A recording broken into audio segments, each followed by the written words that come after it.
মুহূর্তে যে খবর এসে পৌঁছেছে দর্শকদের সামনে রাখবো। শব্দ সন্ত্রাসের প্রতিবাদ করেছিলেন, আবার আক্রান্ত হতে হলো প্রতিবাদীকে। হাসনাবাদে প্রতিবাদে পথ অবরোধ হলো, হাসনাবাদে আক্রান্ত হতে হলো এক ব্যবসায়ীকে। কালী পুজোর মণ্ডপের ভেতর শব্দবাজি ফাটছে কেন, তার প্রতিবাদ জানিয়েছিলেন তিনি খুব স্বাভাবিকভাবে। আর সেই প্রতিবাদ করায় ব্যবসায়ী সমিতির সভাপতিকে কিভাবে মারধর করা হলো, তার বিরুদ্ধে প্রতিবাদ জানিয়ে পথ অবরোধ হলো হাসনাবাদ বাস স্ট্যান্ডে।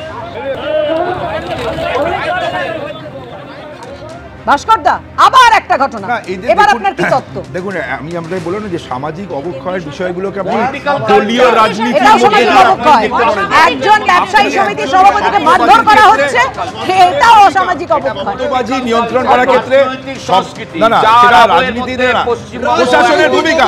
আপনি বলুন রাজনীতির অবক্ষয় আর সামাজিক অবক্ষয় দলীয় রাজনীতি নয়। ভাস্করদা একটু শুনুন, এই যে সরকার পুলিশ নিয়ন্ত্রণ করতে পারছে না, এটাও সামাজিক কিসের জন্য নিয়ন্ত্রণ করতে? কোথায় পারেনি বলুন? না না, এটা সামাজিক অবক্ষয়। আপনি পশ্চিমবঙ্গে 10 কোটির বেশি মানুষ বসবাস করে, আপনি কটা অভিযোগ পেয়েছেন? ও আচ্ছা, মানে যদি অভিযোগের সংখ্যা বাড়ে তাহলে বলবেন ব্যবস্থা নিয়েছে, এবং সংখ্যাটা বেশি হলে তখন বলা যেত ব্যবস্থা হয়েছে। এরকম উদাহরণ আপনারা দেখাতে পারবেন না? আপনি বলুন কোথায় কোথায় গ্রেফতার হয়নি অভিযুক্ত ব্যক্তি, কোন অভিযুক্ত ব্যক্তি গ্রেফতার হয়নি, এই এবং পুলিশ এফআইআর নেয়নি, জিডি নেয়নি, ইনসিডেন্ট হওয়ার ক্ষেত্রে কিছু বোঝা যাচ্ছে না। দেবাশিস দা, একটু প্রশ্নটা হচ্ছে যে ঘটনাগুলো কেন এত ঘটছে? ভাস্কর, তোমার সাথে একমত, একদম যে সমস্ত নিয়ম কানুনের কথা বলা হচ্ছে, পুলিশ অ্যাক্ট করছে, কখনো করতে চাইছে না, বা বিভিন্ন গণমাধ্যম দেখানোর পর তারপর অ্যাক্ট করছে, সব সাথে একমত। প্রশ্নটা হচ্ছে রোজ এত ইনসিডেন্ট হচ্ছে কোন সংস্কৃতির কারণে, কোন অনুকূল রাজনৈতিক সংস্কৃতির কারণে এই সমস্ত পর্যায়ের দুর্নীতি এবং মাফিয়া কালচার এই রাজ্যে গত 1.5 দশকে এইরকম আকাশ ছোঁয়া যায়। আমরা ডাবল ইঞ্জিনকে স্কেল করতে চাই না, আমাদের রাজ্যের মানুষ কখনো তাকে স্কেল করতে চাইছে না। কিন্তু প্রশ্নটা হচ্ছে ডাবল ইঞ্জিনকে রেফার করে অন্যান্য রাজ্যে ঘটনা চলছে তাকে রেফার করে সংস্কৃতি বাংলার লিমিট সেটাকে স্কেল করব না। আমাদের রাজ্যের এই সংস্কৃতি কেন আমাদের দেখতে হবে? যদি বিচ্ছিন্ন ঘটনা হয় তাকে অ্যাড্রেস করো, কিন্তু বারবার করে আমরা আমাদের রাজ্যের এই ঘটনাগুলোকে আড়াল করার জন্য কেন ত্রিপুরার নিন্দার ঘটনাকে রেফার করব, কেন উত্তরপ্রদেশ, মধ্যপ্রদেশ, মহারাষ্ট্র, গুজরাট তার নিন্দার ঘটনাকে রেফার করব? বাদ দাও, আমাদের রাজ্যের এই দুর্ঘটনাটা কেন নেবে? আজকে একটা দল 1.5 দশক ধরে পরিবর্তন পরবর্তী পর্যায়ে শাসনে রয়েছে, এটা মাত্র 4-5 বছরের রাজত্বকাল নয়। তাহলে এই দীর্ঘ সময় ধরে প্রতিদিন তিলে তিলে করে সমস্ত ক্ষেত্রে আইন করতে পারে, প্রশাসন নির্দেশ দিতে পারে। আপনি বলুন প্রশাসনকে জানিয়ে, আপনি বলুন জায়গায় দাঁড়িয়ে সাধারণ মানুষ কাউকে নিবৃত্ত করতে পারে বাজি পোড়ানো থেকে? প্রশাসন কি বাজি পোড়াতে পারে? যখন এই অভিযোগ উঠছে রাজ্যে বারবার করে ভাস্কর দ্বারা বলেন, সুতরাং ত্রিপুরার ছবিটা আপনাদের সামনে রাখবো। ত্রিপুরায় সাউন্ড বক্স কেন বাজছে? একেবারে স্টেজের ওপর উঠে পুলিশ কর্তা তিনি প্রতিবাদ জানিয়েছিলেন, তিনি বন্ধ করতে বলেছিলেন। দেখুন তাকে নামিয়ে তাকে কিভাবে মারধর করা হলো, গ্রেফতার করা হলো, তারা আবার জামিনও পেয়ে গেল।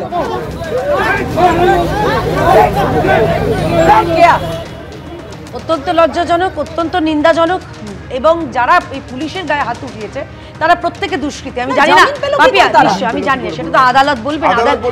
ওখানে তো বিজেপি সরকার জামিন দেয় না, আপনিও জানেন, আমিও জানি, আদালত জানেন। আরে আপনাদের এখানে কে কিভাবে জামিন পায় জানা আছে তেমন না, আপনারা আদালতে আর কথা বলবেন না। কিন্তু বিষয়টা আবার অন্য। আমি জানি না পাপিয়া, এই কয়েকটা তৃণমূল ওখানে যারা এই কিছুদিন আগে তৃণমূলের কিছু প্রতিনিধি দল গেছিলেন না, তারা কি কয়েকজন তৃণমূলকে ওখানে পাঠিয়ে দিয়েছিলেন? না না, আমি সিরিয়াসলি যারা আইন শৃঙ্খলা সিরিয়াসলি প্রশ্ন তোলেন তো জিজ্ঞেস করছি, কথাটা আমি বলতে শুনতে হবে, শুনতে হবে, কথাটা শুনতে হবে।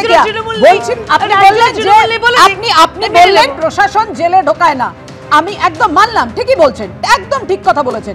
কিন্তু একজন উর্দিধারীর তিনি আক্রান্ত হলেন, একজন ওসি আক্রান্ত হলেন, পুলিশের পাবলিক প্রসিকিউটরের ভূমিকা কি ছিল? একদম বলতে দিন না ভাস্কর দা, আপনার পশ্চিমবঙ্গে কতজন কিভাবে সেক্ষেত্রে পুলিশের কোনো বক্তব্য থাকবে না। জানেন না পুলিশ যেখানে ছবিতে দেখা যাচ্ছে সেখানে কি করে জামিন পেয়ে যান বলেন তো অভিযুক্তরা? তাহলে কি বার্তা যায়? আমাদের ত্রিপুরার যিনি মুখ্যমন্ত্রী মাননীয় শ্রী মানিক বাবু, তিনি একদম স্পষ্ট কঠোর বার্তা দিয়েছেন, কাউকে রিঅ্যাক্ট করা যাবে না, এবং আদালত কঠোর এই নমুনা দেখতে পাচ্ছি আমরা। এটা রাজ্য সরকারের, এটা বিজেপি পার্টি করে না, জামিনটা আদালত করে। এই কথাটা রাজ্যের ক্ষেত্রে বলবেন তো? না না, এই কথাটা আপনার রাজ্যের ক্ষেত্রে উঠবে তো? একইভাবে প্রাসঙ্গিক, ওখানে ছেড়ে এসেছিল একই মডেল। আমি জিজ্ঞেস করছিলাম, এটা আমার খুব, আমি বলছি রাজ্যের ক্ষেত্রে আপনার এই একই ব্যাখ্যা থাকবে তো যখন বাংলার ক্ষেত্রে এই ঘটনা ঘটবে? আমি নিন্দা করছি, আমি বলছি যারা দুষ্কৃতী তো বলছেন সাজা দিন, জিরো টলারেন্স, জিরো টলারেন্স। রাজ্যের ক্ষেত্রে আমি সিরিয়াস থট বলছি, রাজ্য যে কোনো রাজ্য হোক, ধর্ষক বা এরকম গুন্ডারা যারাই করে থাকে, থ্রেট কালচার, কাউকে রিঅ্যাক্ট করার ব্যাপার না। আমরা তৃণমূল কংগ্রেস, আমরা আমাদের দলে একটা আইনের ডিগ্রি আছে, আমি এটা জানি যে আপনার কাছে যখন পুলিশের কাছে পুলিশ হাজির করলো তখন পাবলিক প্রসিকিউটরের ভূমিকাটা কি ছিল? পুলিশ কি বলেছে? আপনি এটাকে আপনাদের প্রভাবটা কোথায় জানেন? আপনাদের পাবলিক প্রসিকিউটরের মাধ্যমে আপনারা প্রভাব বিস্তার করেছেন। দেখুন, শাসক হোক বা বিরোধী, রাজ্য হোক বা ভিন রাজ্য, বিজেপি শাসিত রাজ্য, শাসকের স্বরের কিন্তু কোনো পরিবর্তন হয় না, উল্টে একই কথা বলা হয় অপরাধের ক্ষেত্রে জিরো টলারেন্স। আদতে ছবিটা কি দেখুন, উৎসব আনন্দের নামে দিকে দিকে বিশৃঙ্খলা, শুধু বিশৃঙ্খলা নয়, রীতিমতো মারধর, হামলা, হুমকি দেওয়া হলো। কালী পুজোর বিসর্জনকে কেন্দ্র করে ফের আক্রান্ত হলেন প্রতিবাদীরা। টালিগঞ্জ এবং সোনারপুরের ছবি পাশাপাশি আপনাদের সামনে রেখেছি। গড়িয়ার পর এবার টালিগঞ্জে আক্রান্ত প্রতিবাদী, তার অপরাধ কি? শব্দবাজি ফাটানোর প্রতিবাদ করেছিলেন তিনি, তাই বাড়িতে ঢুকে মারধর করা হলো তাদের বেল্ট খুলে। সেই ছবি যেমন রেখেছি আপনাদের সামনে, পাশাপাশি সোনারপুর সুভাষ গ্রামে শব্দবাজি ফাটানোর প্রতিবাদ করায় দম্পতিকে বেধড়ক মারধরের অভিযোগ উঠেছে প্রতিবেশীদের বিরুদ্ধে।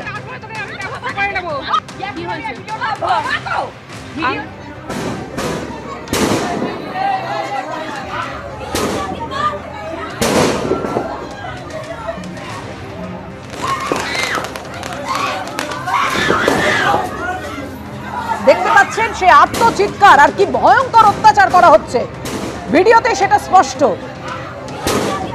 শব্দবাজি ফাটানোর তিনি প্রতিবাদ করেছিলেন, যে নিষেধাজ্ঞা সরকারের তরফ থেকে ছিল, তারপরও এরকম অশালীন আচরণ ভাবা যায়? এরপর দেখুন সোনারপুরের ছবি। আঙুল দেখিয়ে কথা বলো না, আঙুল দেখিয়ে কথা বলো না, বলো কি ভিডিওটা অফ কর। করবো না, কি করবে? প্রবলেম হচ্ছে বলেছে, তাতে প্রবলেম কি? তাতে সমস্যা কি? বাবার বয়সী লোকের সামনে যার সাথে লিভিং করে তার সাথে দাঁড়িয়ে আছিস, আর তুই কি, তুই নিজে কি করিস? কি করেছিস তুই? কি করিস?